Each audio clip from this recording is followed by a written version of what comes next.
Single dad bus driver helped lost Navy SEALs. They froze when he said, "Call me Lieutenant Shadow," one freezing night. A quiet bus driver stopped for stranded soldiers. But when they begged to know how he saved them so calmly, he whispered the name that made every Navy SEAL in that bus go silent. Before we get into the story, comment below where in the world you are watching from today.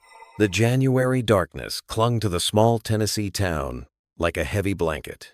Danny Rhodes stood in his driveway, breath forming clouds in the frigid air as he scraped frost from the windshield of the old yellow school bus. His weathered hands moved with practiced efficiency, the scraper's rhythmic sound cutting through the pre-dawn silence.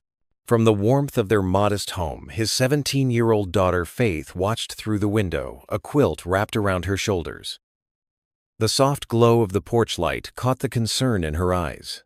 She lifted her hand in a gentle wave as Danny climbed into the driver's seat. "Be careful out there, Daddy," she called through the partially opened window, her voice carrying across the quiet yard. Danny's face softened into a smile. "Always am, sweetheart. Don't forget your lunch money." The bus's engine rumbled to life, its familiar diesel purr echoing off the surrounding mountains. Danny adjusted his mirrors, checked his gauges, and pulled away from the house. In the rearview mirror, he could see Faith's silhouette still at the window, just like her mother used to do. Emily. The thought of his late wife settled in his chest like a physical weight.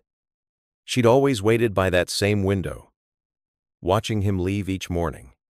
These quiet dawn hours were when he missed her most. The mountain roads twisted ahead of him, bare trees creating shadowy tunnels in the dim light. Danny hummed softly, an old gospel tune Emily had loved. Amazing Grace filled the empty bus, keeping him company as he navigated the familiar route. "The Lord's my shepherd, I'll not want," he sang under his breath, remembering Emily singing those same words while cooking Sunday dinner. Faith had inherited her mother's voice, clear and true. These days, he mostly heard it during church services, when his daughter's voice rose above the congregation, strong and sure like her mother's had been. At the first stop, Mrs. Henderson waited in her usual spot, bundled against the cold. The elderly woman had been riding Danny's bus into town every Tuesday and Thursday for the past 3 years, ever since her arthritis made driving too difficult. "Morning, Mrs. Henderson," Danny called as she carefully climbed the steps. "Watch your step there. It's mighty slippery." "Bless you, Danny," she replied, settling into her regular seat just behind him. "You're always so thoughtful." "Emily raised you right." Danny's smile was gentle. "That she did, ma'am." More stops brought more familiar faces. The Miller kids, 3 of them, all bundled up like colorful marshmallows, clambered aboard with their backpacks and lunchboxes. Tommy Parker, a high school sophomore who worked part-time at the grocery store, nodded sleepily as he found his usual spot. "Mr. Rhodes," Tommy said, stifling a yawn, "my mama wanted me to thank you again for helping with our truck last week." "Just a loose battery cable, Tommy. Nothing to it." Danny kept his eyes on the road, but his voice was warm.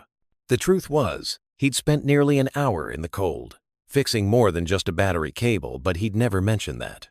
As the morning progressed, the bus filled with quiet conversation and the occasional laugh, Danny knew every voice, every story.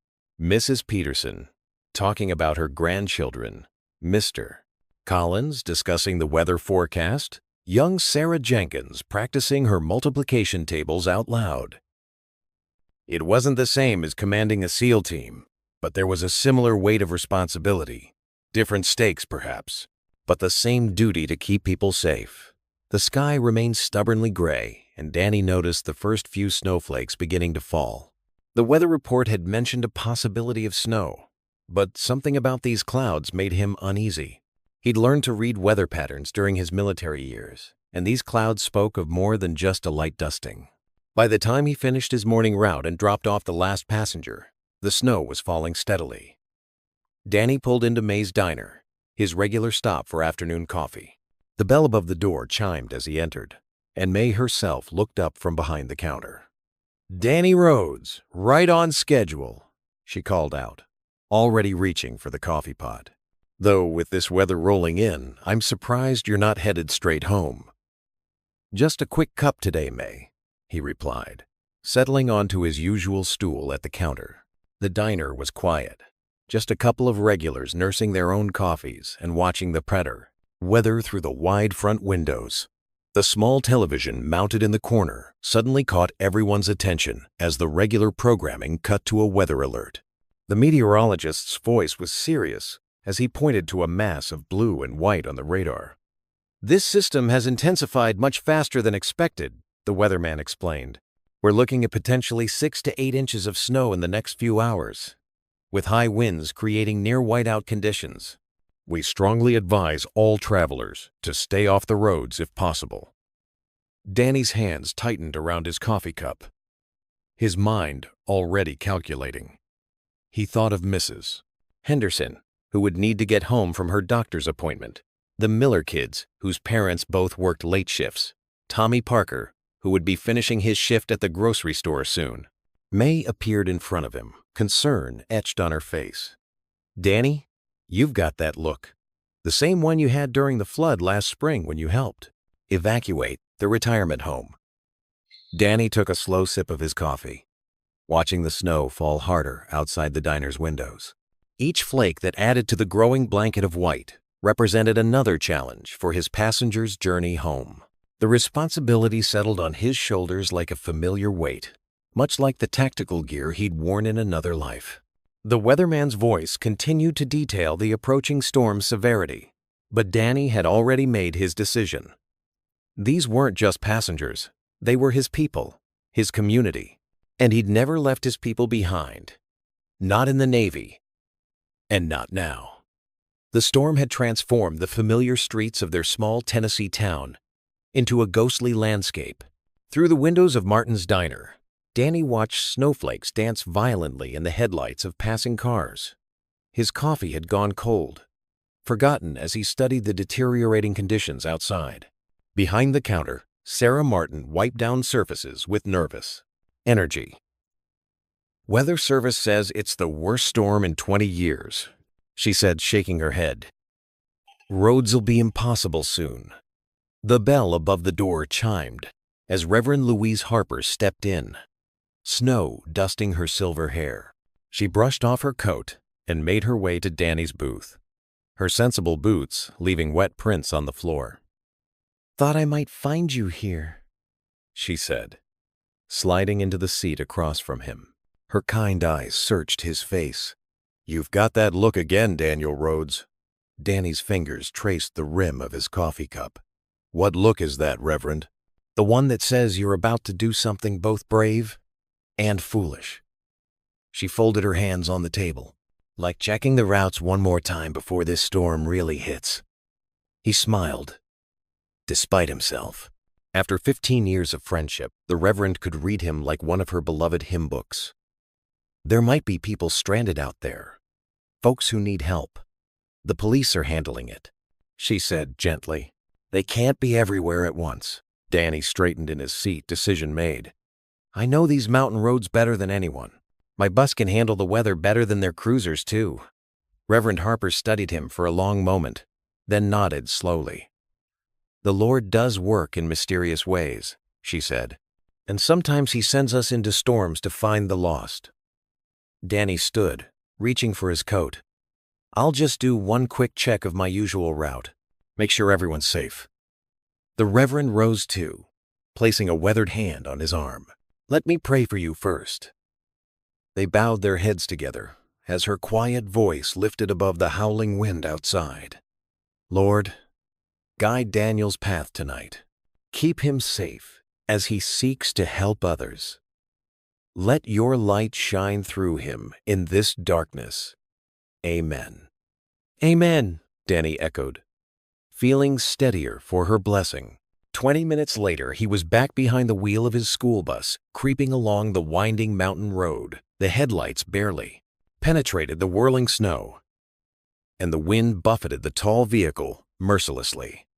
Danny's hands were firm on the wheel, his eyes scanning constantly for any sign of trouble. He'd covered about 5 miles of his route when something caught his attention, a dark shape just visible through the curtain of snow. Danny slowed even further, squinting through the windshield. As he drew closer, his heart rate picked up. A military Humvee lay tilted in the ditch, its front end buried in snow. Thin wisps of smoke rose from under the hood, quickly torn away by the wind. Danny pulled the bus over, positioning it to block as much of the wind as possible.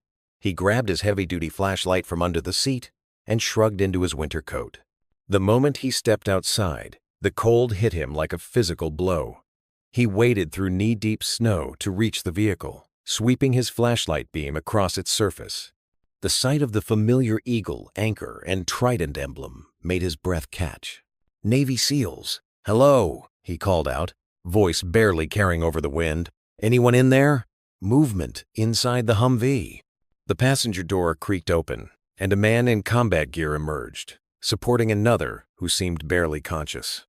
"We need help," the first man shouted. "We've got injuries." Danny was already moving forward. "How many?" "4 total. Thompson's out cold, possible concussion. The rest of us are mobile, but frozen half to death." Danny's old training kicked in automatically. "Get everyone to the bus. It's warm inside. I've got blankets and a first aid kit." He helped support the unconscious man while the others stumbled through the snow. Inside the bus, Danny cranked up the heat and pulled emergency blankets from the storage compartment. "Lay him flat here," he directed, indicating the wide rear seat. "Keep his head and neck stable." His voice had taken on a different quality. Clipped, authoritative, but calm. "You 3, get those wet outer layers off and wrap up in these blankets. Anyone else have injuries I need to know about?" The men exchanged glances as they followed his instructions. The largest of them, sporting a sergeant's stripes, spoke up. "Bumps and bruises mostly. Williams might have a sprained wrist."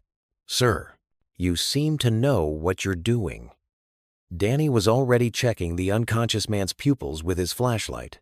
Had some experience with this sort of thing. He kept his voice neutral as he continued his assessment. "What's your unit designation?" Another uncertain glance between the conscious men before the sergeant answered. "SEAL Team 4, sir. We were heading back to base after a training exercise when the storm hit. Lost control on the ice." Danny nodded, continuing his methodical check of the injured man. Pupils equal and reactive. Breathing's good. Pulse steady. He looked up at the others. "How long was he out?" "Maybe 10 minutes before you found us." "Good. Keep him warm and monitored. I'm getting you all to the hospital in town." Danny moved back to the driver's seat, his movements precise and efficient. "There's water in that compartment if you need it." "Everyone buckled in?" "Yes, sir," came the automatic response from 3 voices. As Danny carefully maneuvered the bus back onto the road, he could feel their curious stares. His hands were steady on the wheel, but his mind was racing. It had been years since he'd used those old instincts, that command voice. Years since he'd thought about his own time with the SEALs. The storm raged outside, but inside the bus, the heat slowly brought color back to frozen faces. Danny kept one eye on his passengers in the rear-view mirror as he navigated the treacherous road, watching as they huddled under the blankets, occasionally checking on their unconscious teammate. Inside the parked school bus, warmth from the portable heater gradually pushed back the bitter cold. 6 Navy SEALs huddled around it, their combat gear crusted with snow and ice. Danny moved with quiet efficiency, setting up his small camping stove on a cleared space near the front of the bus. The wind howled outside, rattling the windows. Snow had already begun to pile up against the sides of the bus, creating a cocoon of white. Danny poured water from his thermos into a beaten aluminum pot, measuring out instant coffee with steady hands. "Anyone have injuries that need immediate attention?" he asked, his voice calm and measured. The familiar scent of coffee began to fill the space. Commander Henderson, a weathered man in his late 30s, spoke up. Martinez took a bad fall when our vehicle slid. Possible concussion. Watson's got a gash on his arm. Danny nodded, reaching for his first aid kit. He knelt beside Martinez, who sat slumped against a window, and checked his pupils with a small flashlight. His movements were precise. Practiced. "Follow my finger," Danny instructed, moving it slowly left to right. "Any nausea? Dizziness?" Martinez blinked, slowly. "Both. Everything's spinning a bit." "Mild concussion," Danny confirmed. "We'll need to keep you awake for a while." He turned to Watson, examining the bloody tear in his sleeve. "This needs cleaning and stitches, but I can butterfly it for now." Commander Henderson watched Danny work, his expression thoughtful. "You seem to know your way around field medicine, Mr. Rhodes." Danny kept his eyes on Watson's wound as he cleaned it. "Just Danny is fine. And you pick things up here and there. Used to be around folks who needed it." He applied the butterfly bandages with practiced precision. "That's some professional-grade first aid for picking things up," Henderson observed. Danny shrugged, standing to pour the coffee into paper cups. "Roads get dangerous out here in winter. Better to know how to help than wish you did." He passed out the steaming cups, making sure Martinez got his first. The youngest of the group, Sergeant Mike Keller, hadn't taken his eyes off Danny since they'd boarded. He sat slightly apart from the others, his posture tense despite his exhaustion. "You military?" he asked abruptly.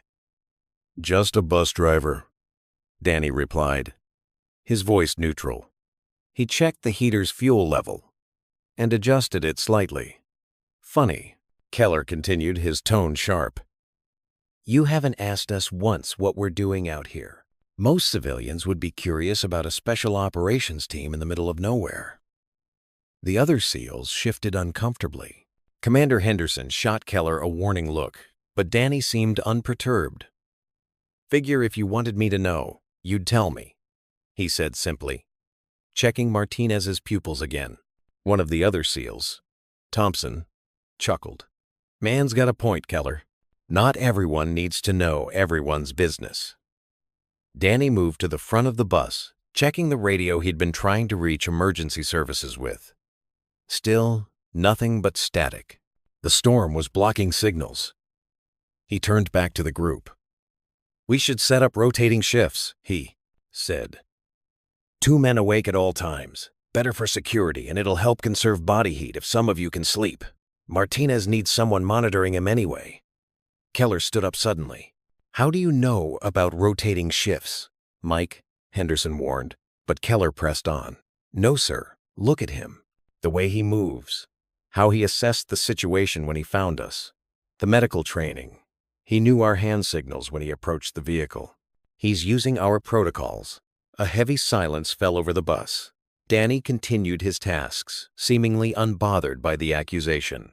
He checked the windows for draft, sealed a gap with some tape from his kit. "Sir," Keller said quietly to Henderson, not taking his eyes off Danny. "He's not just a bus driver." Commander Henderson studied Danny carefully. The older man moved with an economy of motion that spoke of long training, every action deliberate and precise. His calm in crisis, his immediate assessment of injuries, the way he'd naturally taken charge while still deferring to Henderson's authority, it all painted a picture that didn't match the simple story of a small-town bus driver. Danny finished his inspection of the windows and turned back to the group. "First shift, Commander?" he asked, as if Keller's words hadn't landed like stones in still water. Henderson nodded slowly. "Thompson, you're with me. Watson, get some rest. You've lost blood. Martinez needs to stay awake. Keller, keep him talking. The rest of you, try to sleep." As the men arranged themselves, some stretching out on the bus seats while others remained vigilant, Keller leaned close to Henderson.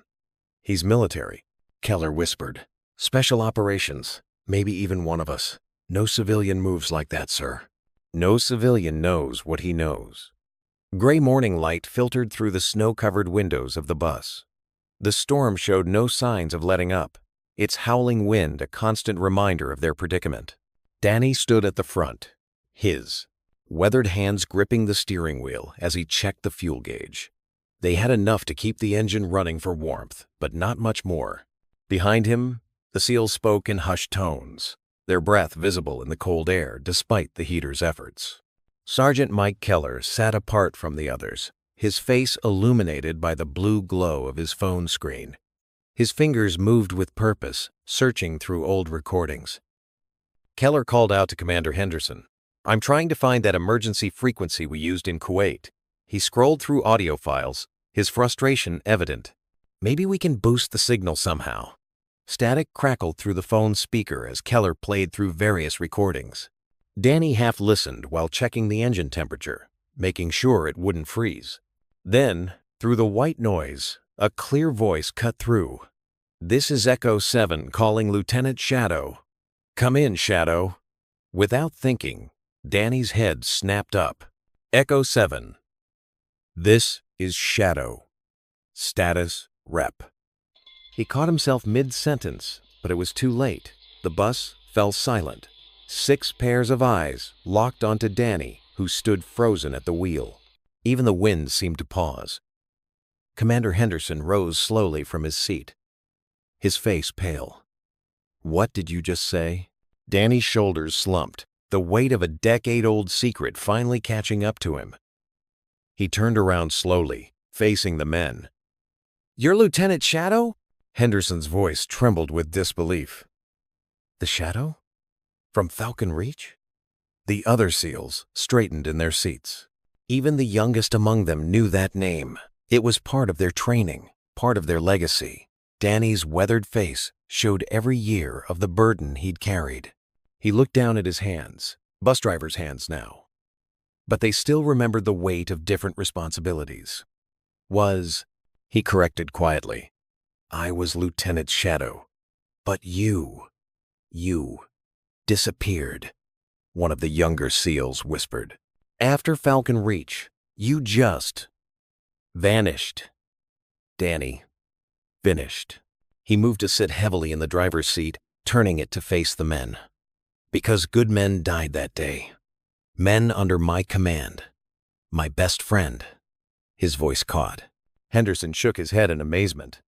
"Sir, your tactics are still taught at basic. The Shadow protocol for night insertions. That was you. You're a legend." "I'm a bus driver," Danny corrected firmly. "Have been for 8 years now."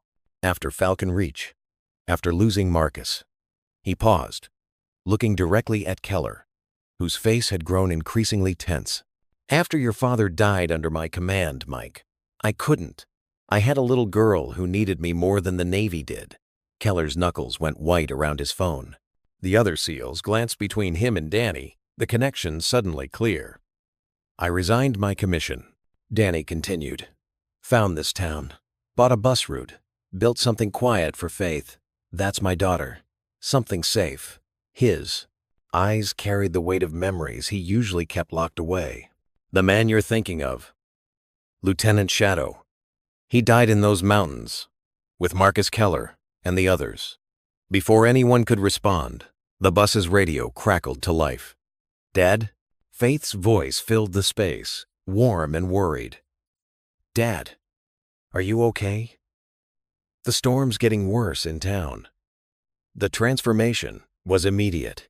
Danny's face softened, the hard lines of memory melting away as he reached for the radio. "I'm fine, sweetheart. Got some passengers waiting out the storm with me. We're all safe and warm. Did you remember to take your heart medicine?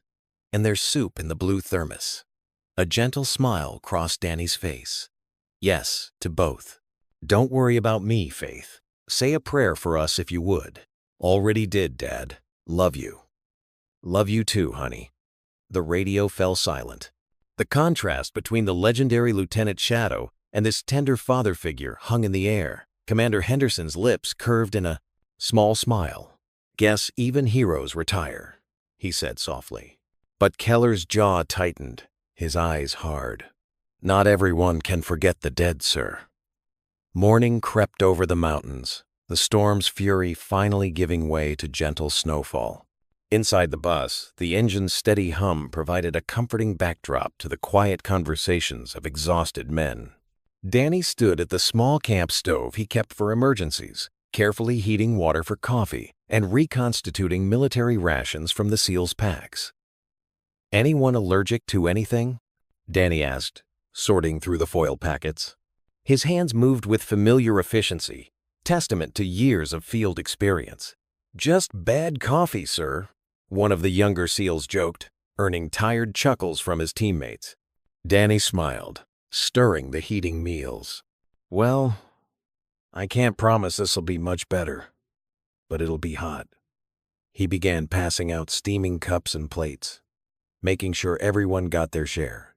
Commander Henderson watched Danny work, noting how naturally he fell into the role of caring for a team. "You know," Hawk said softly, "they still talk about you at training. The way you'd always make sure your men ate first, even in the worst conditions." Danny paused, his movements becoming more measured. "Old habits," he murmured, but his eyes carried a distant look. "Learned that lesson early. A hungry team is a vulnerable team." Was that before or after Falcon Reach? Mike Keller's voice cut through the quiet conversation, sharp as a knife.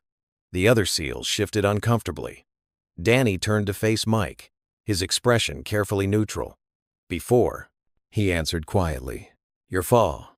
He caught himself, not yet realizing the connection. "Marcus taught me that, actually, back in our first year together." "Marcus?" Mike stood up slowly, his breakfast forgotten. "You say his name like you knew him." Commander Henderson started to rise. "Keller." Mike cut him off, his voice trembling with barely contained emotion. "I want to hear him say it. Tell me about Marcus. Tell me about the man you left behind." Danny's face paled as understanding dawned. He looked at Mike, really looked at him for the first time, and saw Marcus in the set of his jaw, the fire in his eyes. "You're Marcus's boy," he breathed, the words barely audible. The bus grew deathly quiet. Even the engine's hum seemed muted. "Yeah," Mike's voice cracked. "I'm Marcus Keller's son, the son who grew up without a father because his commander, the great Lieutenant Shadow, failed him when it mattered most." Danny set down the pot he was holding, his hands suddenly unsteady. "Mike, don't." Mike's face contorted with fury and grief. "Don't you dare try to explain. You gotta walk away. You gotta have a life with your daughter while my father—" His voice broke. "While my father died in those mountains." "It wasn't like that," Danny said softly, pain etching deep lines around his eyes. "Marcus was my best friend. I tried." "Tried?" Mike laughed bitterly. "Is that what helps you sleep at night? Telling yourself you tried while you live your peaceful little life driving kids to school?" "Keller, stand down," Commander Henderson ordered. But Mike was beyond hearing. "You don't deserve peace," Mike shouted, backing toward the bus door. "You don't deserve any of this."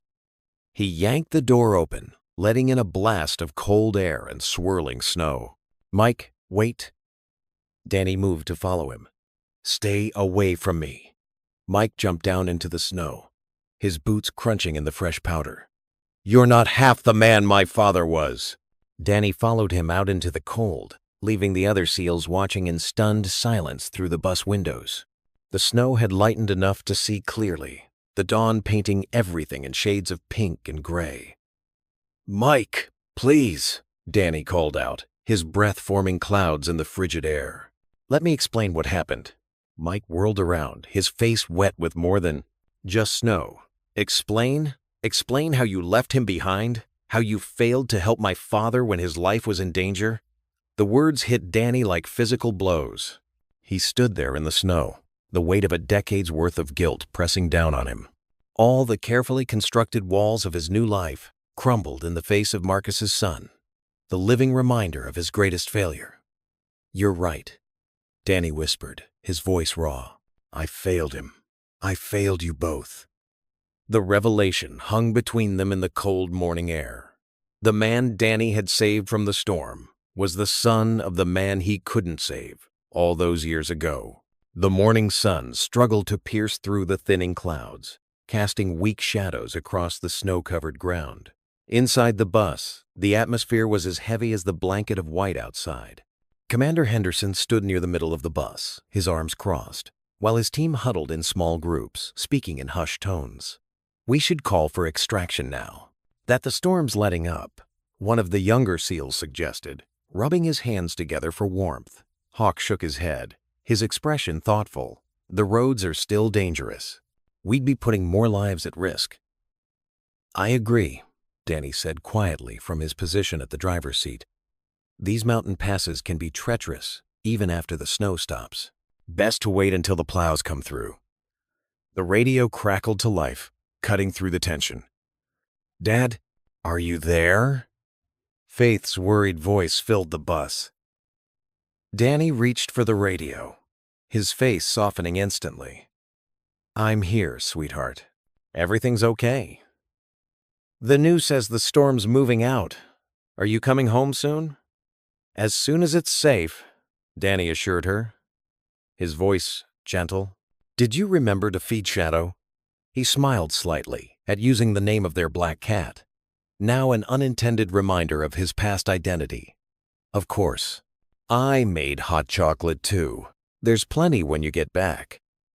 "That's my girl. I'll check in again soon." Danny set the radio down, aware of the SEALs watching him with mixed expressions. Mike Keller sat alone at the back of the bus, his body rigid with barely contained anger. While the others talked, he pulled out his satellite phone, fingers moving quickly across the keypad. His message was brief but clear. "Request immediate background check. Daniel Rhodes, former Lieutenant's Even Minute. Commander, possible connection to Falcon Reach incident." Danny noticed Mike's isolation but didn't approach him. Instead, he turned back to face the windshield, closing his eyes. His lips moved in silent prayer, remembering Reverend Harper's words from the previous evening. "Sometimes God sends us into storms to find the lost." He hadn't understood then how literal those words would become. "Lord," he whispered, "give me strength to face what's coming. Help me find the right words." The other SEALs continued their quiet discussions about extraction plans and protocols, but Danny could feel the underlying current of uncertainty. They were trained for combat, for crisis situations. But this was different. A collision of past and present that no one had expected. Hawk approached Danny's seat, speaking low enough that only they could hear. "Whatever happened on that mission, Lieutenant, there are always two sides to every story." Danny's hands tightened on the steering wheel. "Sometimes both sides are equally painful, Commander." The morning light grew stronger as the storm clouds continued to disperse. The wind died down to occasional gusts, revealing patches of blue sky. The SEALs began checking their gear and communications equipment, preparing for eventual extraction. Suddenly, a deep boom echoed through the valley. Everyone jerked to attention. Through the clearing air, they could see black smoke rising from where they'd left the disabled Humvee. "Fuel line must have finally gone," Hawk said, reaching for his radio. "That smoke will lead rescue right to us." Mike stood up, abruptly, his face set in hard lines. He moved to the front of the bus, positioning himself directly behind Danny's seat. "Before they get here," he said, his voice tight with emotion, "you and I need to talk about my father." Danny turned slowly in his seat, meeting Mike's gaze. The younger man's eyes held years of pain and questions, mirrors of the guilt Danny had carried for so long. "I need to know the truth," Mike continued, his hands clenching into fists at his sides. "All of it. No more hiding behind this bus driver act." The other SEALs tensed, ready to intervene if needed, but Hawk held up a hand, keeping them back. This was a confrontation that had been brewing for years, even if neither man had known it until now. Through the windshield, they could see the smoke signal rising higher into the clearing sky. Somewhere in the distance, rescue teams would be mobilizing, following that dark beacon to their location. But for now, time seemed suspended in the bus, as father and son, one lost, one found, prepared to face the ghosts that had haunted them both for a decade. Danny nodded slowly, accepting the inevitable. "You deserve that much," he said quietly. "Your father deserved more than what happened that day." The sound of distant helicopters began to echo off the mountains, but neither man moved. The real storm was just beginning, and this one couldn't be waited out. The afternoon sun glinted off the endless white landscape as Danny's old pickup truck led the way down the winding road, the SEALs following in their rescue vehicle. His modest two-story farmhouse came into view, its weathered blue paint and wraparound porch a welcome sight after the long night.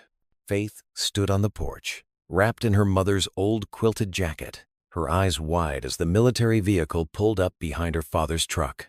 She tucked a strand of brown hair behind her ear, watching nervously as the men emerged. "I made vegetable soup," she called out, her voice carrying across the crisp air. "And there's fresh coffee brewing." Danny climbed the porch steps, giving his daughter a quick hug. "Thanks, sweetheart. These men could use some warming up." He turned to the group. "It's not much, but you're welcome to stay until your transport arrives." Commander Henderson nodded gratefully. "We appreciate it, sir."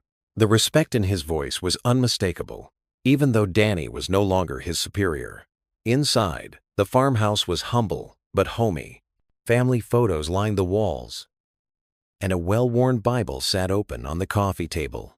The smell of soup and fresh bread filled the air, mixing with the lingering scent of pine from the Christmas tree they hadn't yet taken down.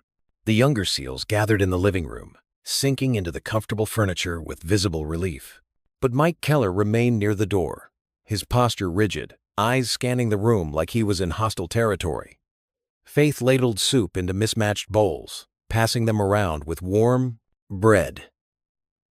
"I hope it's okay," she said softly. "It's my mom's recipe." "It's perfect, miss," Hawk said, accepting a bowl. "Your father's been nothing but kind to us." Mike scoffed quietly, but accepted the food when offered. His gaze drifted to the photos on the wall, freezing when he spotted one particular frame. He set his bowl down and walked closer. The photograph showed a younger Danny in desert fatigues, arm thrown around another soldier's shoulders. Both men were grinning despite the harsh environment, their faces streaked with dust, but eyes bright with brotherhood. Mike's hands trembled as he lifted the frame from the wall.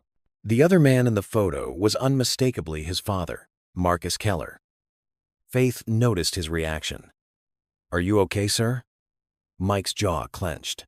He turned the photo toward Danny, who had gone very still. "So it wasn't just a rumor. You were there, with him, before." The room fell silent. The other SEALs shifted uncomfortably, aware of the building tension. Faith looked between them, confusion and concern crossing her face. She touched her father's arm. "Dad?" Danny's eyes were fixed on the photograph, lost in memories he'd tried so hard to bury. "Could you all excuse us for a moment?" he asked quietly. The other SEALs nodded, following Hawk into the kitchen. Faith stayed, her hand still on her father's arm. "What is it? What happened in the war?" Danny sank into his old armchair, the weight of the past settling heavy on his shoulders. "That man in the photo," he began, his voice rough with emotion, "was Marcus Keller, my best friend, Mike's father." He looked up at his daughter, tears gathering in his eyes. "We were on a mission, Operation Falcon Reach. Everything went wrong. The intel was bad. We were surrounded." Faith knelt beside her father's chair, her heart aching at the pain in his voice. "I gave the order to push forward," Danny continued, a tear sliding down his weathered cheek. "I thought we could break through. But They were, waiting for us. Marcus. He saw the trap before I did. He pushed our men back, covered their retreat. He saved them. But, his voice broke, one wrong call, one wrong order, and good men died. Marcus died. Unknown to them, Mike stood in the doorway, his face a mask of barely contained fury. The bowl of soup crashed to the floor as he slammed his hand against the doorframe. "You don't deserve forgiveness," he spat, his words cutting through the quiet room like shards of ice. Faith flinched at the sudden violence, pressing closer to her father. Danny didn't move, his expression hollow, the old wound torn open, fresh and bleeding. The afternoon sun cast long shadows through the windows, the warmth of the house now feeling like a mockery of the cold truth that had emerged. Evening settled over the Rhodes farmhouse like a heavy blanket, the last rays of sunlight fading behind snow-covered mountains. In the living room, the crackle of the fireplace mixed with the soft whisper of Faith's voice as she read from her worn Bible, her words offering gentle comfort to the weary men scattered around the room. "Come to me, all you who are weary and burdened, and I will give you rest," Faith read, her voice steady and clear. The flames cast dancing shadows on the walls, warming the space that felt both crowded and oddly empty. Danny had given up his bedroom to Peterson, the wounded SEAL, who needed proper rest. The others made themselves comfortable on spare mattresses and the couch, their gear neatly stacked in corners. The house smelled of coffee and the stew Faith had made, mixing with the pine scent of the burning logs. Commander Henderson, MDN, Hawk, sat in the old armchair by the window, his weathered face thoughtful as he watched the snow fall outside. The younger SEALs, Martinez and Thompson, played cards quietly on the floor, while Mike Keller stood rigid by the mantel, his stance tense as a drawn bow. "Remember that night in Kandahar?" Martinez said suddenly, breaking the silence. "When Lieutenant Cooper got his pants caught on that fence?" Thompson chuckled. "Man, the locals didn't stop laughing for days." The memories flowed then. Stories of missions and brotherhood, of close calls and closer friendships. Danny listened from his spot near the kitchen doorway, his hands wrapped around a coffee mug, his expression unreadable. Hawk stood slowly and made his way over to Danny. "You know," he said quietly, "they still tell stories about Shadow at the base. How you got those civilians out of that compound in '08. Saved hundreds of lives that day." Danny's fingers tightened on his mug. "That was another life.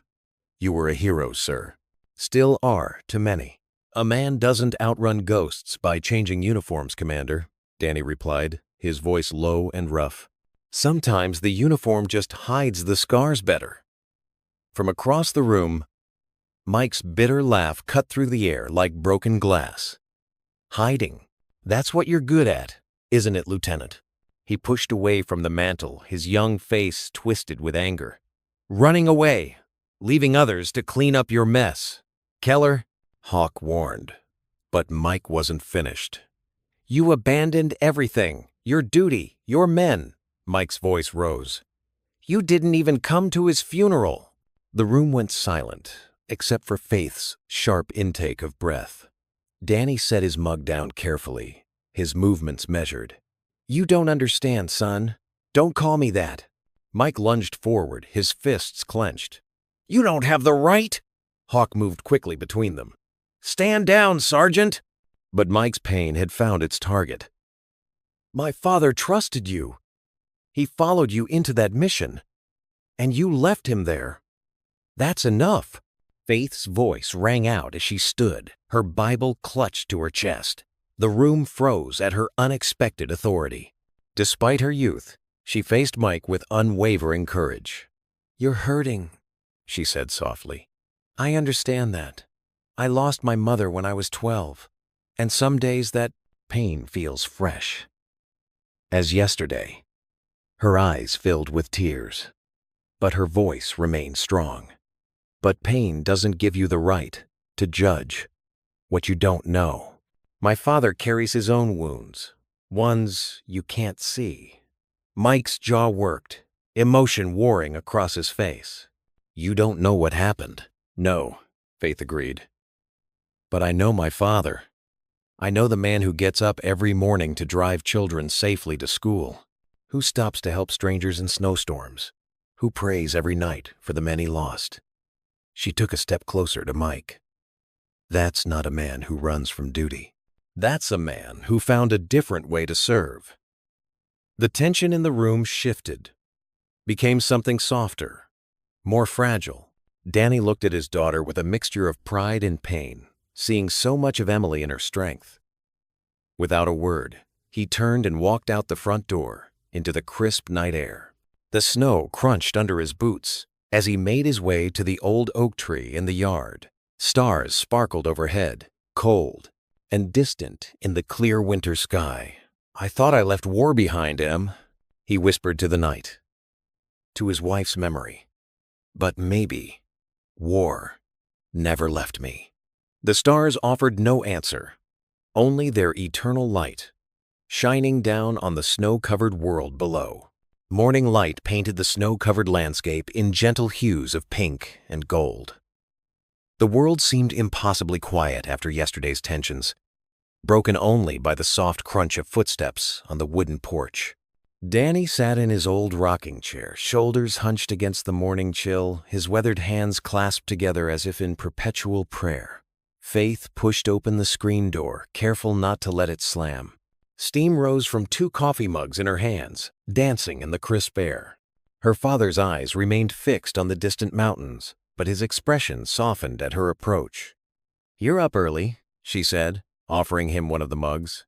The ceramic was warm against his cold fingers. "Never really slept," Danny admitted, taking a careful sip. The coffee was exactly how he liked it. Black, with just a hint of sugar. Sometimes it amazed him how well his daughter knew him. Faith settled onto the porch step in front of him, wrapping her hands around her own mug. Her long brown hair caught the morning light, reminding Danny so much of her mother that his chest ached. "You know what I think?" she said after a moment. "I think God doesn't waste broken stories." Danny's rocking slowed. "Faith. No, listen." She turned to face him, her eyes bright with conviction. "All these years, you've carried this weight. And now these men show up, in a snowstorm of all things, and one of them is connected to your past? That's not coincidence, Dad. Maybe he sent them here to heal you." Danny studied his coffee, watching his reflection ripple in the dark liquid. His daughter's faith had always been stronger than his own. Clearer, purer, unmarred by the shadows he'd seen. But there was wisdom in her words that touched something deep within him. "When did you get so wise?" he asked softly. "Mom always said, I got it from you." Faith's smile was gentle. "Will you at least try? Come help them with the bus today. The road should be clear enough to get them into town." Danny nodded slowly, feeling something shift inside him, like ice beginning to thaw. Yeah, I will." Inside the house, the seals were already awake, moving with the quiet efficiency of men used to early mornings. Hawk looked up from his coffee as Danny entered, offering a respectful nod. The younger men straightened instinctively, military bearing showing through despite their civilian clothes. "Road should be passable now," Danny said, his voice steady. "I'll drive you folks into town, help you connect with your base." "Appreciate that, sir," Hawk replied, and Danny noticed he didn't correct the "sir" this time. They moved outside as a group, boots crunching through fresh snow, to where the yellow school bus sat waiting. Danny popped the hood, and soon the men fell into an easy rhythm of maintenance work. Matthews, the youngest SEAL, handed tools to Danny while Johnson checked the tires. Even Hawk got his hands dirty, helping to change the oil. The familiar work created a comfortable silence, broken only by occasional requests for tools or quiet technical discussion. It was the language of men who understood machinery and teamwork, where words weren't always necessary. Mike Keller stood apart, leaning against the farmhouse wall. His eyes tracked Danny's movements, The way he worked with precise, practiced motions. How he showed the same patience teaching Matthews about the engine as he had once shown young SEALs in training. There was no pride in Danny's demeanor, no attempt to prove himself or demand respect. He was simply there, serving quietly, as he had done every day on his bus route. The morning wore on, and slowly, almost imperceptibly, the tension began to ease. When Danny struggled with a stubborn bolt, it was Mike who stepped forward with a better wrench, their eyes meeting briefly as he handed it over. No words were exchanged, but something shifted in that moment. A hairline crack in the wall of anger. Faith brought out sandwiches and more coffee at noon, and they ate together in the weak winter sun. The conversation was sparse but no longer strained, focusing on practical matters like weather reports and road conditions. Danny shared his knowledge of the mountain passes, and the SEALs listened with the respect due to local expertise. As dusk approached, casting long shadows across the snow, the bus was ready. Faith had prepared a simple dinner. Pot roast with potatoes and carrots, the smell filling the house with warmth. Before they ate, Danny cleared his throat softly. "If you don't mind," he said, "in this house, we say grace before meals." The SEALs glanced at each other, then at Mike. For a moment, the old tension threatened to return, but then Hawk bowed his head, followed by the others. Mike hesitated, his jaw working silently. Then, slowly, he too lowered his head. Danny's voice was quiet but clear in the stillness. "Lord, we thank you for this food, for shelter from the storm, and for bringing these men to our table. Guide us all in your wisdom and grace. Amen." "Amen," the others murmured, and for the first time since the storm had brought them together, true peace settled over the Rhodes household. 2 days had passed since the storm, and the morning sun finally pierced through the lingering clouds. The roads, though still dotted with patches of ice, were deemed safe enough for travel. Danny Rhodes stood in his driveway, watching as Commander Hawk and his team loaded their gear into the old yellow school bus. Faith hugged her worn Bible close to her chest, her breath visible in the crisp morning air. "Dad, can I come with you, just to say goodbye properly in town?" Danny nodded, a gentle smile crossing his weathered face. Of course, sweetheart. But bundle up. It's still cold out there." Inside the bus, the atmosphere was different from the tense silence of days before. The SEALs chatted quietly among themselves, their military bearing somewhat relaxed by their time in the Rhodes home. Even Mike Keller seemed less rigid, though he still kept his distance, choosing a seat near the back. "All aboard," Danny called out, his bus driver's routine feeling strange with this particular group of passengers. Faith settled into her usual spot behind him, and he could see her in the rearview mirror, sneaking glances at the elite warriors who filled the seats behind her. The bus rumbled to life, its familiar diesel engine growling against the mountain silence. Danny guided it carefully along the winding road, years of experience evident in every smooth turn and gentle brake. The elevation climbed steadily as they approached the mountain pass, snow-laden pines swaying gently in the winter breeze. "Beautiful country up here," Hawk commented from his seat, breaking the quiet. "Different kind of battlefield." Danny nodded, his hands steady on the wheel. "Nature's got its own rules of engagement. You learn to respect them, or—" A deep rumble cut through his words, making the bus windows vibrate. Faith grabbed the seat in front of her, her eyes wide. "Dad?" Danny's SEAL instincts kicked in before his mind could process what was happening. His eyes darted to the slope above them, where a massive wall of white was beginning to move. The warming temperatures had weakened the snowpack, and now tons of snow and rock were breaking free. "Avalanche!" Hawk shouted, but Danny was already acting. He yanked the wheel hard, pulling the bus onto a wider section of road just as the first wave of snow crashed past them. Through the swirling white, Danny spotted something that made his heart sink. The Peterson family farmhouse, where he knew several families had gathered to help with storm cleanup. "There are people in that house," he said. his voice shifting from bus driver to Lieutenant Shadow in an instant. "Hawk, what's your team's gear situation?" Basic rescue equipment, sir. Ropes, first aid, emergency supplies. Danny didn't hesitate. "Faith, radio dispatch. Tell them we need emergency services at the Peterson farm." His daughter nodded, already reaching for the radio. "SEALs, move out. Civilians first. That's our priority." The transformation was immediate. The team snapped to attention, gathering their gear with practiced efficiency. Danny led them through the deepening snow toward the farmhouse, where panicked voices could be heard over the rumble of shifting earth. "Keller, take point on the west side," Danny ordered, falling naturally into command. "Hawk, east entrance. The rest of you, form a rescue line. We need to get those people out before another rumble shook the ground." Part of the roof was starting to crack under the weight of accumulated snow and debris. "Move. Move! Move!" Danny shouted. They worked with precision, getting the trapped families out one by one. An elderly couple, 3 young children, their parents. The SEALs formed a human chain through the dangerous terrain, passing people to safety. Faith stayed by the bus, helping the rescued civilians inside where it was warm and secure. Mike Keller proved his SEAL training, moving with speed and skill. For a moment, the tension between him and Danny seemed forgotten in the urgency of the rescue.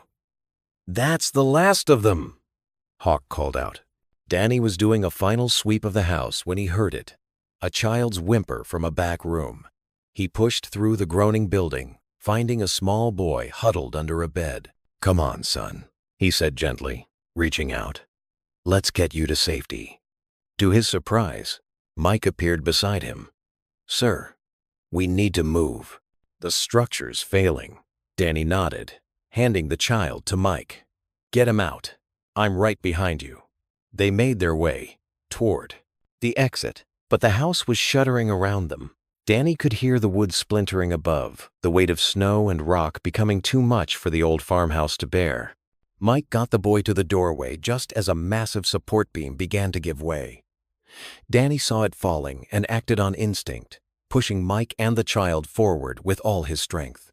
The last thing he remembered was the crashing sound of timber and Mike's startled shout before the world disappeared into white darkness, cold. The weight of snow and splintered wood pressed down like a frozen tomb. Danny Rhodes couldn't move, but he could feel Mike Keller's body beneath his own, shielding the younger man from the collapsed beam that had caught them both. The bitter taste of copper filled his mouth, and his breaths came in sharp, painful gasps that turned to white mist in the freezing air. Through the haze of pain, memories crashed over him like waves.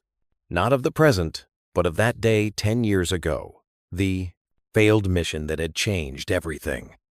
"Lieutenant, we're taking heavy fire." Marcus's voice echoed in his mind, clear as day. The sound of gunfire, the smell of smoke and sand. Danny squeezed his eyes shut, but the memories wouldn't stop.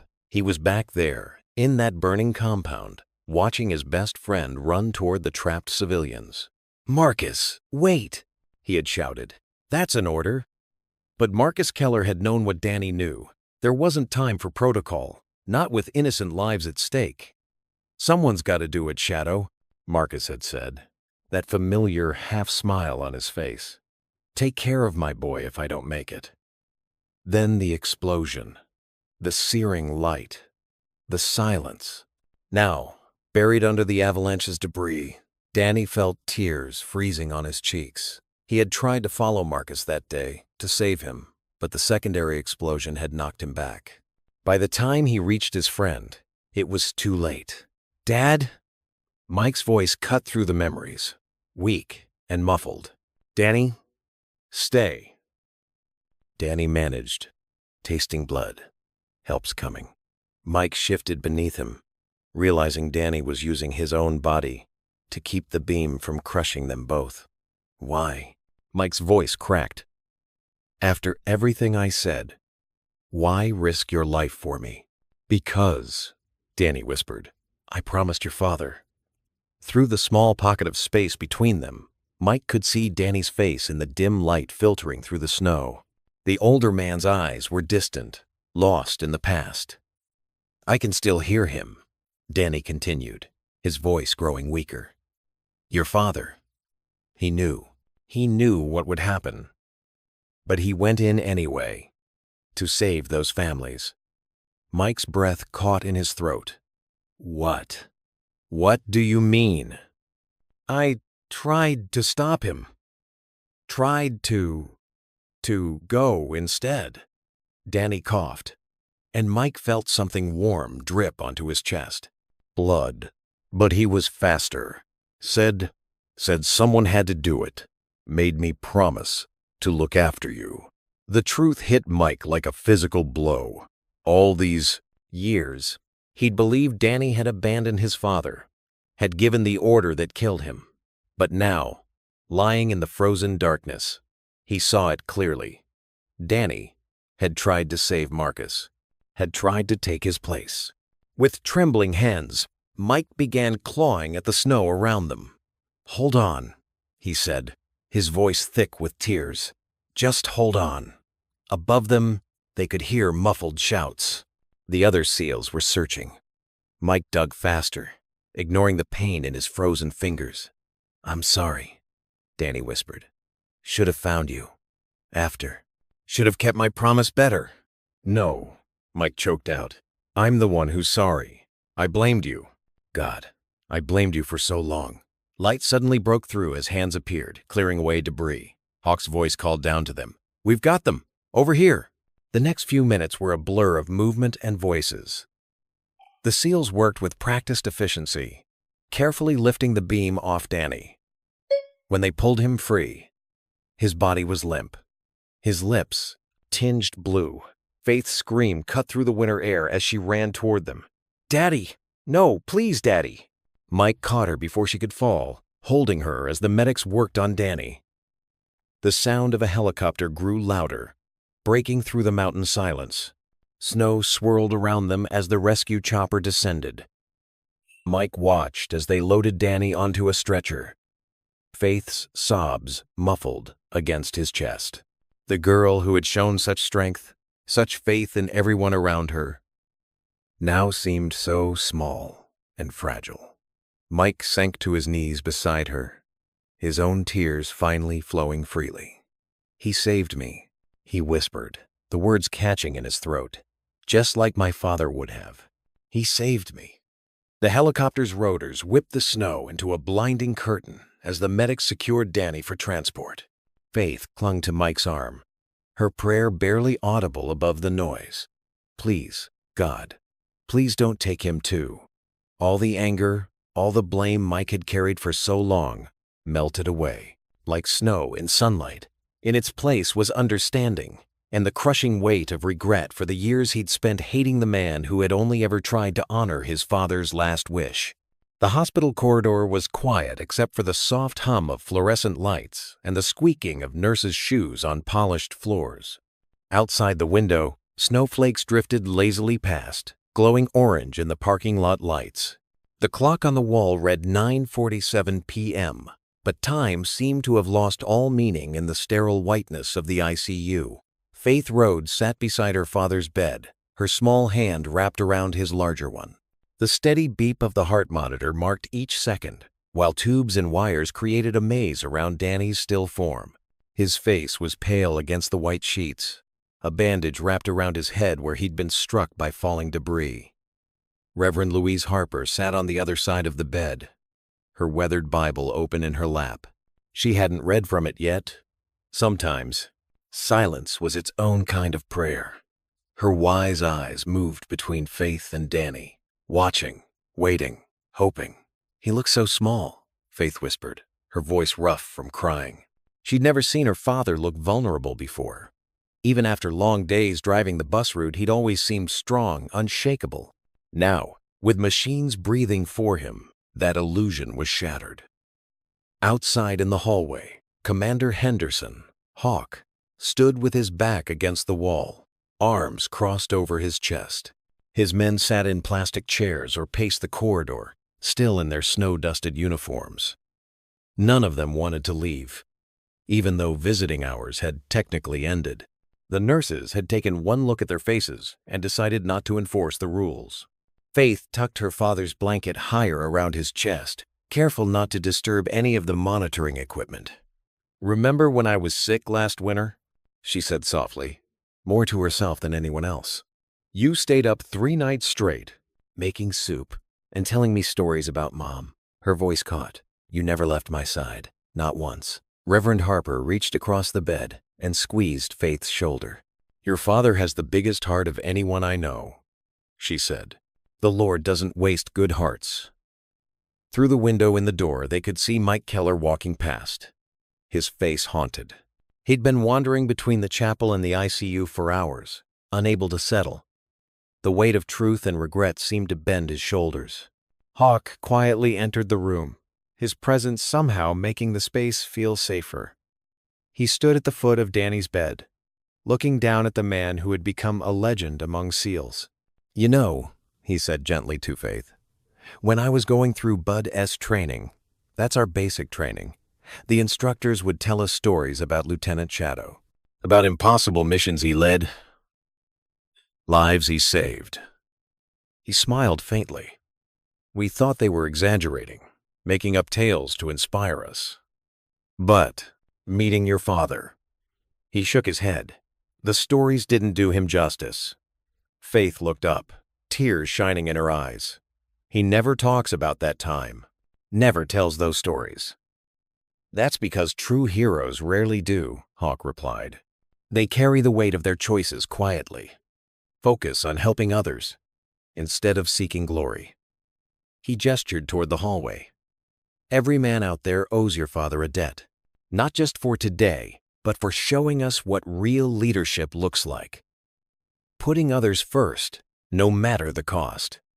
The door opened again, and Mike slipped in.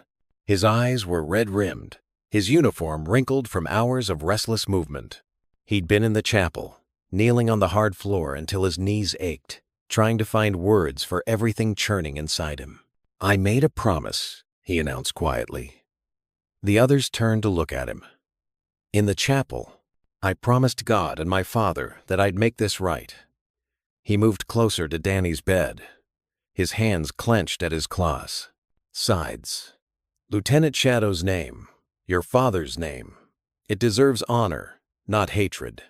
I was wrong, so wrong." Faith stood, and without hesitation, wrapped her arms around Mike. He stiffened for a moment, then hugged her back, his shoulders shaking slightly. "He forgave you already," Faith murmured. "Even before today. That's who he is." Reverend Harper closed her Bible and stood. "That's who Christ calls us to be," she added softly. "Forgiving others, as we have been forgiven." She looked meaningfully at Mike. "Your father would be proud of you right now, son." A nurse appeared in the doorway with fresh IV bags. As she worked, checking Danny's vitals and adjusting his medication, Faith returned to her chair. She held her father's hand again, running her thumb over his calloused knuckles, hands that had held rifles and steering wheels, wiped away tears, and built a home for a grieving daughter. "Come back to me, Daddy," she whispered. "I'm not ready to be brave without you yet." The room fell silent, except for the steady rhythm of machines. Snow continued to fall outside, coating the world in clean white.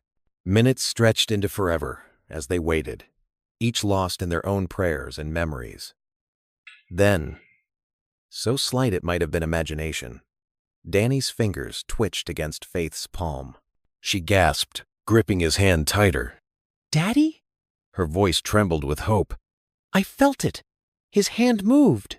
The others crowded closer as Faith leaned forward, her free hand brushing Danny's cheek. "Come back to me, Daddy," she whispered again. "Please, come back to me." Golden morning light streamed through the hospital window like liquid honey, casting warm, dancing patches across the sterile white linoleum floor. The steady rhythm of monitors filled the quiet room with their electronic lullaby as Danny's eyes fluttered open, heavy lids working against the brightness that seemed to pierce straight through to his brain.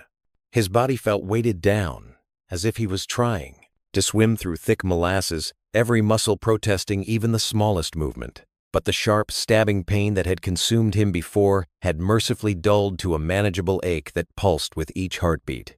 Faith was curled up in the vinyl chair beside his bed, her honey-blonde hair falling like a curtain across her face as she slept.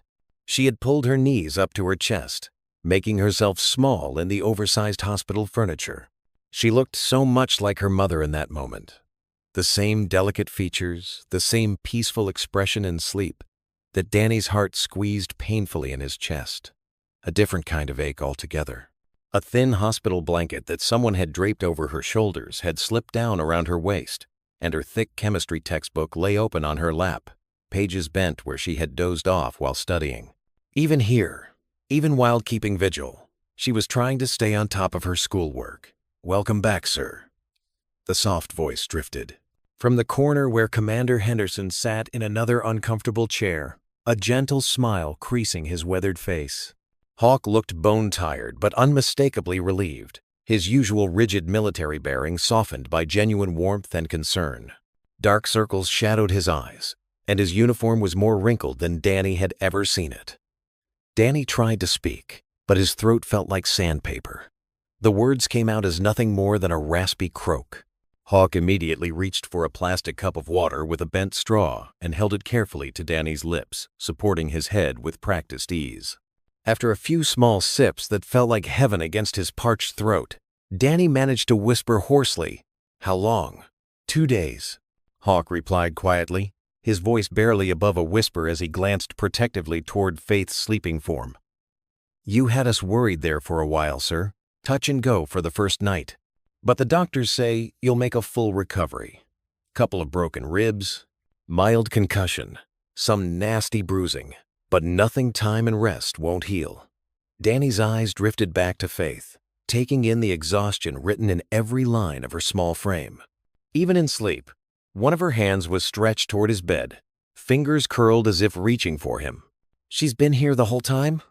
"Wouldn't leave your side," Hawk confirmed, his voice carrying a note of deep admiration.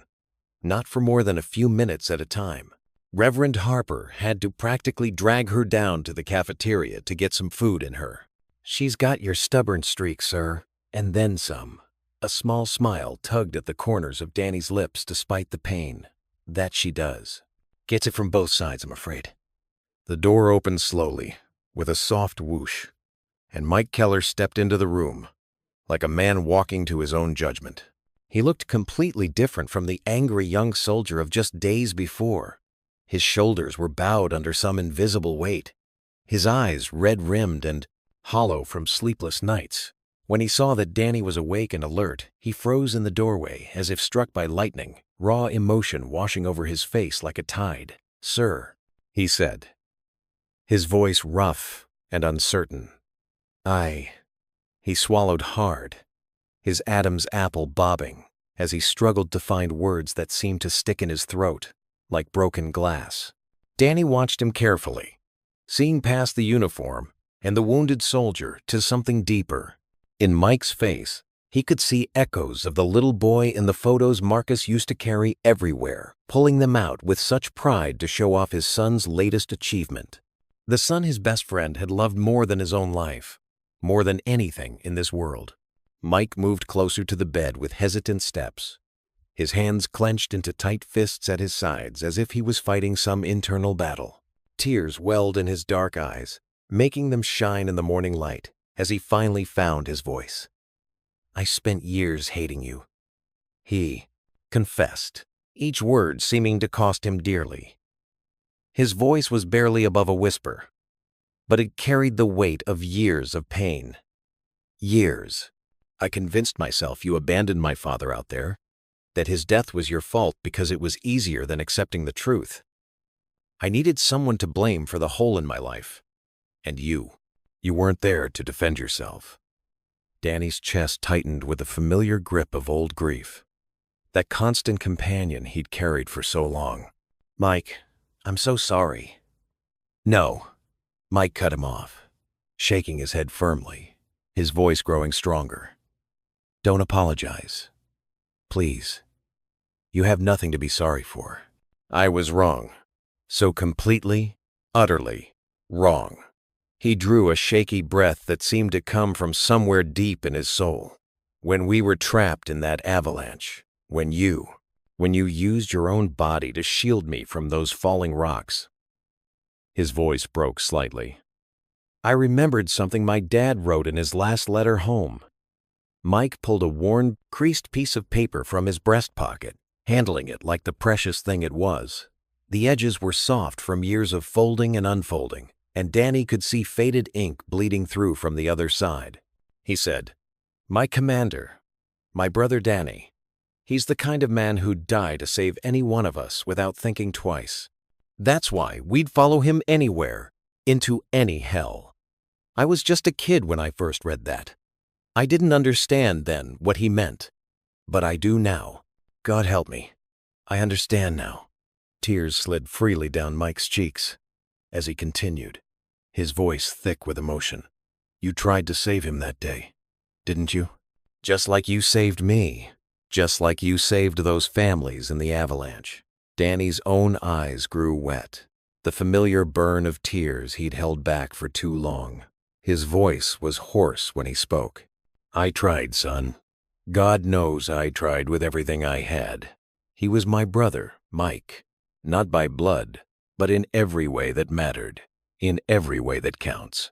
Mike's shoulders shook as years of buried grief finally found their way to the surface. I know that now. I've been carrying this anger for so long it became part of me. But watching you risk everything for those families, for me, for people you barely knew.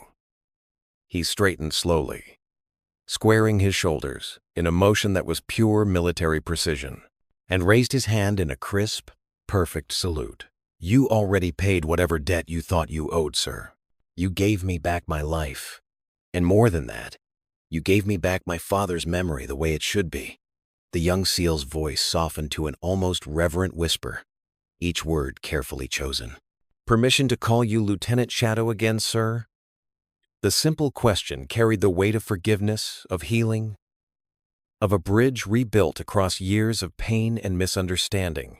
It was an offering of trust, of respect, earned through sacrifice.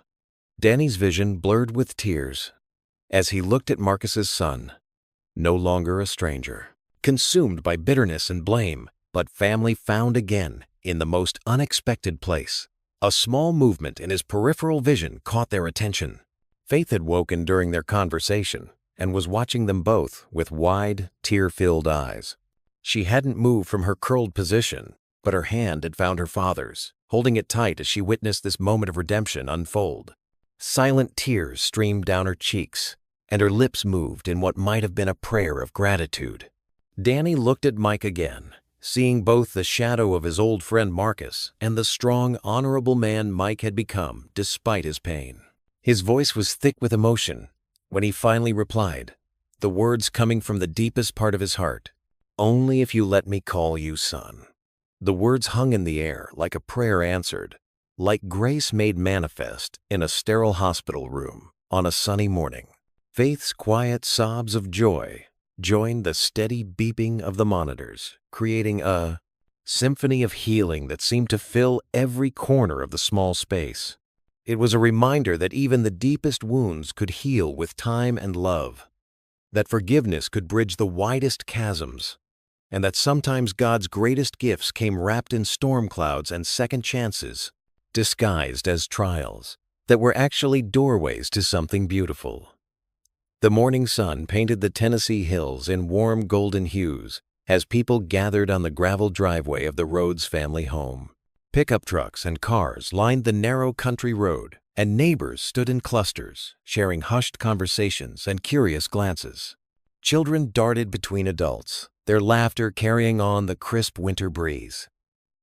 Danny Rhodes stood on his front porch, leaning slightly on a wooden cane. His ribs were still tender from the avalanche, but the doctors had cleared him to return home 3 days ago. Faith stayed close to his side, her hand resting protectively on his arm. "Dad," she whispered, "what's everyone doing here?" Danny shook his head, equally mystified.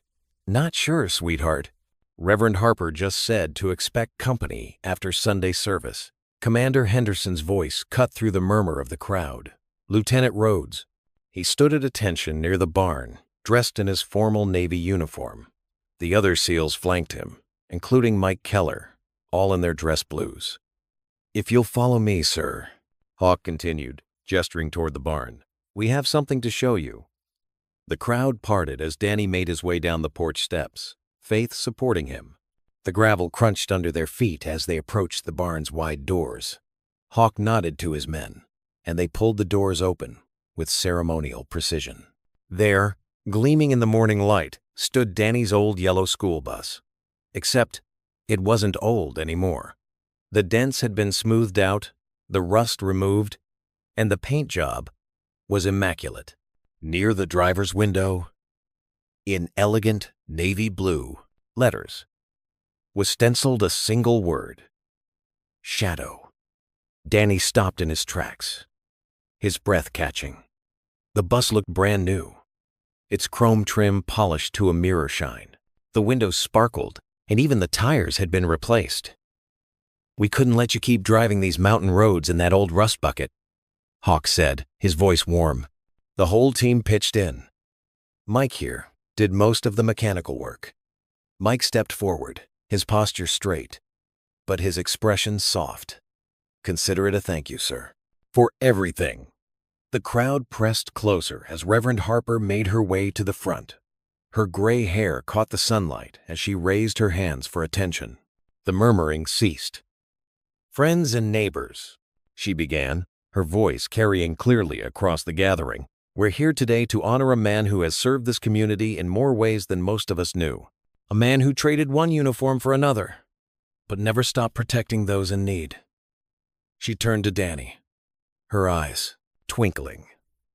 "The good book tells us that true service isn't about glory or recognition. It's about the quiet dedication that asks for nothing in return." Danny Rhodes exemplifies this truth every day, whether he's wearing the uniform of a Navy SEAL or the simple clothes of a bus driver. Some might see driving a school bus as a step down from commanding elite warriors, but I see it differently. Every morning, Danny carries our most precious cargo, our children, through these mountains.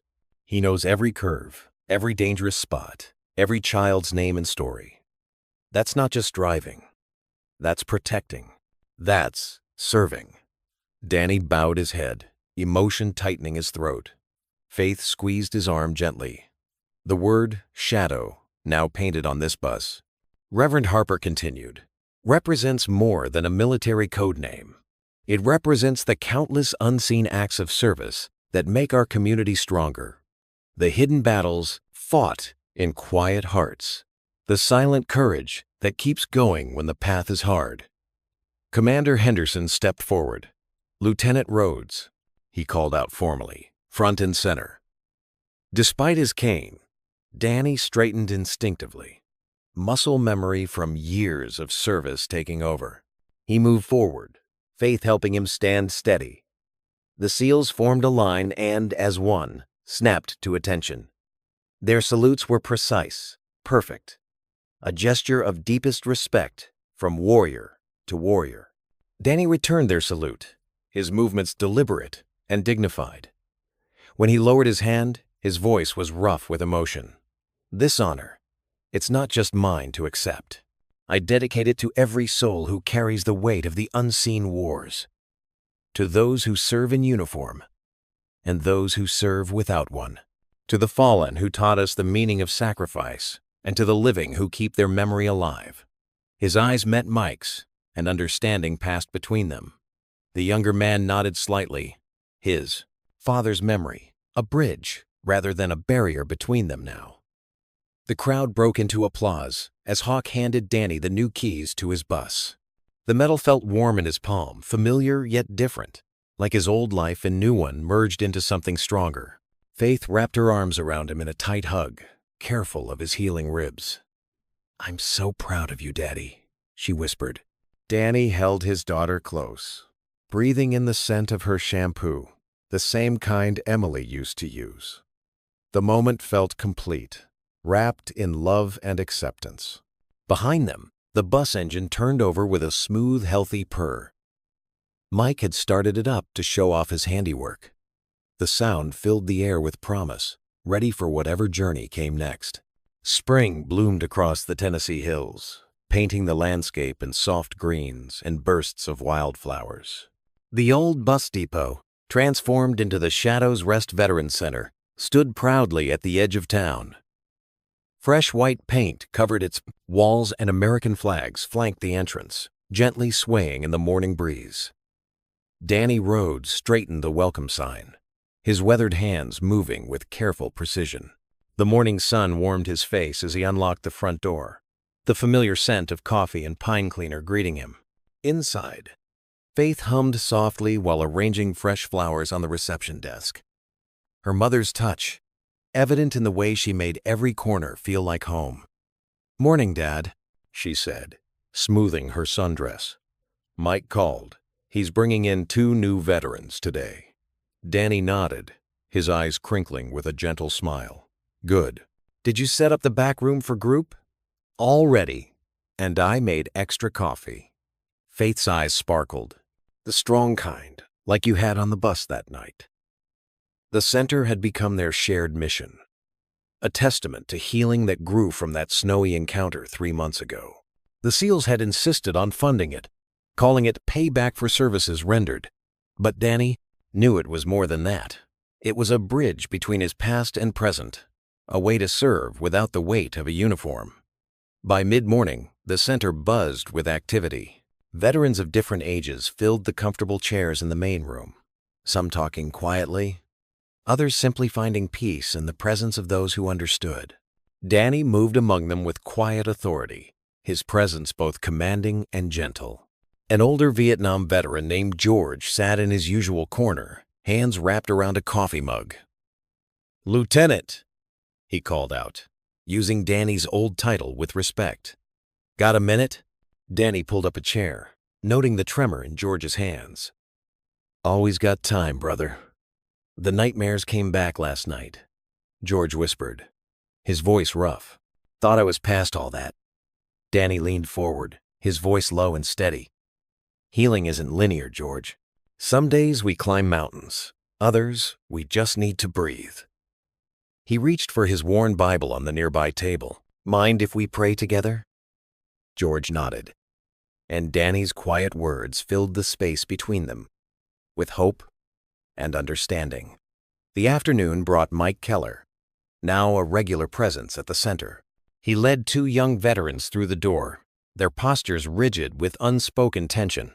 Danny watched as Mike guided them to the meditation garden out back, his own transformation evident in the gentle way he spoke to them. Mike told them, echoing words Danny had once shared with him, "is learning to lay down your weapons and pick up peace instead." Faith worked at her desk, scheduling appointments and coordinating with local churches and support services. She'd grown into her role naturally, her compassion drawing out stories from even the most reserved visitors. The wall behind her displayed photos of their extended family, the SEALs who now regularly visited, bringing both wisdom and laughter to the center. Commander Hawk stopped by weekly, often bringing new recruits to learn from Danny's experience. Today, he sat in on the afternoon group session, watching as Danny led discussions about transition, trauma, and trust. "The uniform comes off," Danny told the group, his voice carrying the weight of experience.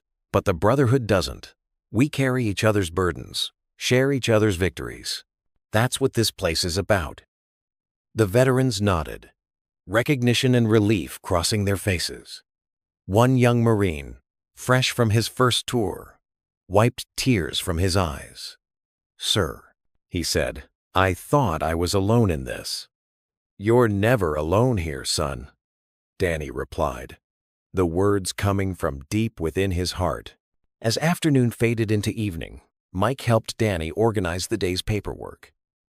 They worked in comfortable silence until Mike spoke up. "You know what my dad would say about all this?" He gestured to the center around them. Danny paused, emotions flickering across his face. "He'd be proud," Mike continued, his voice soft but certain. Of both of us. Danny squeezed Mike's shoulder. Words unnecessary between them. The burden they'd once carried had transformed into a bridge of understanding. Faith poked her head into the office. Reverend Harper called. He's adding us to Sunday's prayer list. Says we're doing God's work here. We're just passing on what we've learned, Danny replied humbly. As the day drew to a close, the last visitors filed out with lighter steps and stronger spirits. Faith hugged her father goodbye, heading to her evening volunteer work at the church. Mike locked up the back rooms, his keys jingling in the quiet space. Danny stood in the doorway, watching the sunset paint the mountains in shades of purple and gold. The same mountains that had witnessed his transformation from Lieutenant Shadow to bus driver, and now to this, a healer of hidden wounds, a guardian of broken spirits. He pulled out his keys, their familiar weight grounding him in the present moment. The sign above the crowned door caught the last rays of sunlight, casting a warm glow on the words, "Shadows Rest." Looking toward the mountains that had seen so much of his journey, Danny whispered softly, "We made it. Emily." The evening breeze carried his words up toward the darkening sky, and for a moment, he felt her presence in the peace that filled his heart. The August sun hung heavy in the Tennessee sky, casting long shadows across the road's farmhouse porch. Cardboard boxes and suitcases lined the wooden railing, each one labeled in Faith's neat handwriting. Danny stood in the doorway, watching his daughter pack the last of her belongings into her used Honda Civic. His heart swelled with pride even as it ached with the impending goodbye. "Dad, have you seen my social work textbooks?" Faith called out, her long brown hair tied back in a messy ponytail. She wore her mother's old college sweater, the sleeves rolled up against the late summer heat. "Check the kitchen table," Danny replied, his voice steady, despite the emotion building in his chest. "Right next to your acceptance letter." Faith darted inside, her footsteps echoing through the house they'd shared for 17 years. She found the books and hugged them to her chest, pausing to look at the family photos on the wall. There was one of her mother, Emily, pregnant and glowing. Next to it hung a newer edition, the whole team from Shadows Rest, with Mike Keller standing proud beside Danny. "You know," Danny said softly, coming up behind her, "your mother would have loved seeing you follow this path. Social work, helping veterans' families." He cleared his throat. "She always said you had a heart bigger than the mountains." Faith turned and wrapped her arms around her father, the books pressed between them. "I learned from the best, Dad. You and Mom both." The screen door creaked open as Reverend Harper arrived, carrying her famous peach cobbler. "I hope I'm not too early for dinner," she called out, her silver hair catching the evening light. "Never too early for your cobbler, Reverend." Danny smiled, taking the dish from her hands. The sweet aroma filled the kitchen, mixing with the pot roast already simmering on the stove. Soon, the rumble of vehicles announced the arrival of the SEALs. Hawk's truck pulled up first, followed by Mike's Jeep. They carried gifts wrapped in simple brown paper, practical things for Faith's dorm room. The kitchen quickly filled with familiar voices and laughter. Danny watched as Faith moved among them, touching shoulders, offering drinks, making sure everyone felt welcome, just like her mother used to do. Mike helped her serve the food, their old antagonism long since transformed into a brotherly affection. To Faith, Hawk raised his glass once everyone was seated. Who proves that the strongest warriors don't always wear uniforms? To Faith, everyone echoed, making her blush. "You know," Reverend Harper said between bites of pot roast, "I remember when you first came to town, Danny. So closed off, carrying such heavy burdens." She smiled warmly at Faith. "But this child of yours," she opened hearts like flowers to the sun. Mike nodded, his eyes serious. "The center wouldn't be what it is without her. Those kids of veterans who come in, Scared and angry like I was, Faith knows exactly how to reach them. Danny watched his daughter duck her head modestly, but he could see the quiet confidence in her shoulders. She'd grown into a young woman who understood that healing came in many forms, that sometimes the greatest act of courage was simply showing up for others. "I just want to help families like ours," Faith said softly. "Dad taught me that the wounds of war don't end when the fighting stops. They ripple through generations unless someone stands in the gap with love." Danny felt tears prick his eyes. All those years of questioning whether he'd done right by her, whether his broken pieces had damaged her somehow. And here she sat, turning those very struggles into a mission of mercy. The conversation flowed late into the evening, stories weaving together like a tapestry of shared lives. Faith listened intently as the Seals shared memories of their own college days, their eyes bright with nostalgia and hope for her future. As the stars emerged and their guests began to leave, each one hugged Faith tightly. Reverend Harper blessed her with gentle words about God's guidance. Hawk slipped her an envelope containing emergency funds, just in case. Mike gave her a satellite phone, muttering something about keeping in touch with her old guard. Later, after the house had quieted, Danny found Faith sitting on the porch swing, looking at the mountains silhouetted against the night sky. "Scared?" he asked, settling beside her. "A little," she admitted, "but good scared. Like when you know you're exactly where you're supposed to be, even though it's hard." Danny nodded, understanding completely. "That's how I felt every morning, driving that bus. Never thought I'd find my calling behind a steering wheel, but God has his ways." They swayed gently in the warm night air, sharing the comfortable silence that had always been part of their bond. Tomorrow would bring change, but tonight was for savoring the moment. "Dad?" Faith's voice was thoughtful. "Remember when you used to tell me that true strength isn't about being tough, but about staying soft in a hard world?" "I remember. I think that's your real legacy. Not the missions or the medals, but how you showed us all that healing is possible, that it's okay to need help, that love wins in the end." Danny wrapped his arm around her shoulders, unable to speak, past the lump in his throat. His daughter had become his greatest teacher, showing him that redemption wasn't earned through penance, but found in the daily choice to love well. The next morning dawned clear and bright. Faith's car sat loaded in the driveway, ready for the journey ahead. Danny helped her with the last few items, his movements deliberate and careful, stretching out these final moments. Standing on the porch, he watched her check her mirrors and adjust her seat. She rolled down the window, her eyes bright with unshed tears and excitement. Danny straightened his back and raised his hand in a playful salute, his voice barely above a whisper. Another soldier for kindness. The winter sun hadn't yet risen over the Tennessee mountains as Danny Rhodes warmed up his old yellow school bus.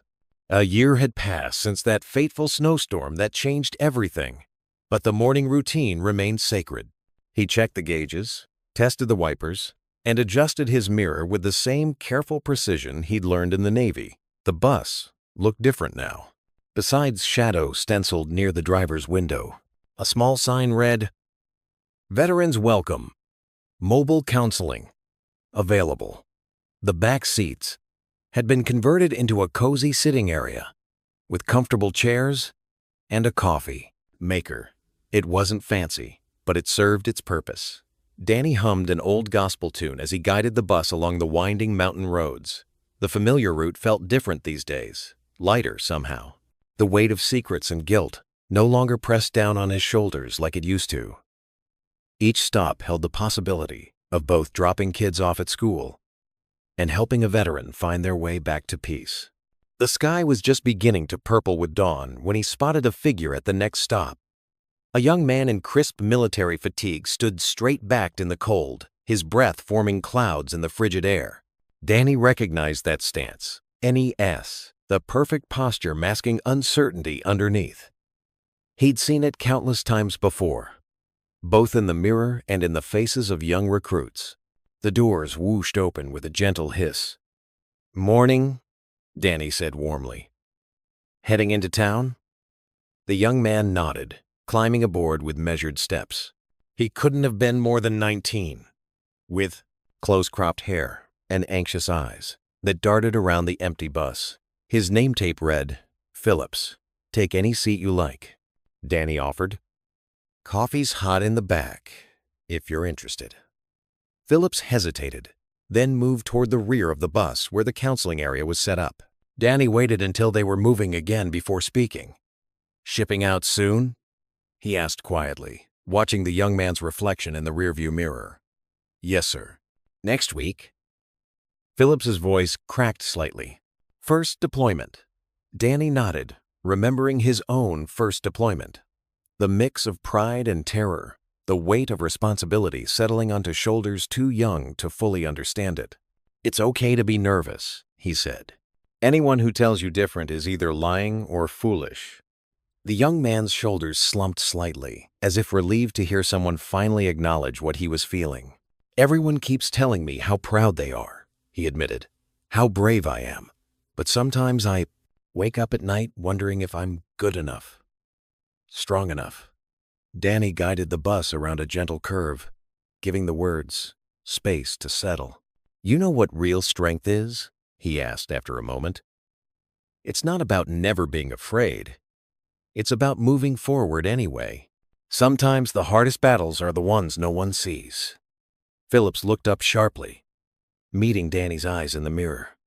"The invisible ones," he said softly. "That's right." Danny smiled.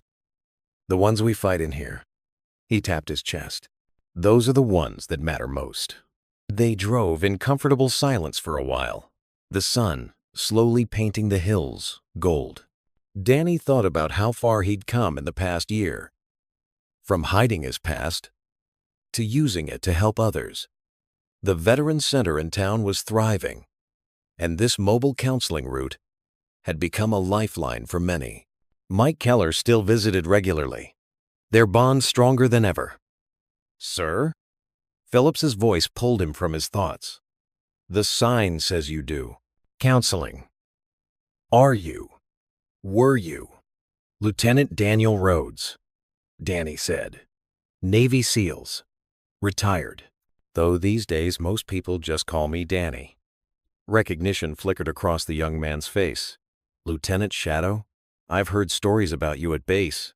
They say you saved an entire SEAL team in last year's blizzard." Danny chuckled. "The story gets bigger every time I hear it. Truth is, we saved each other that day.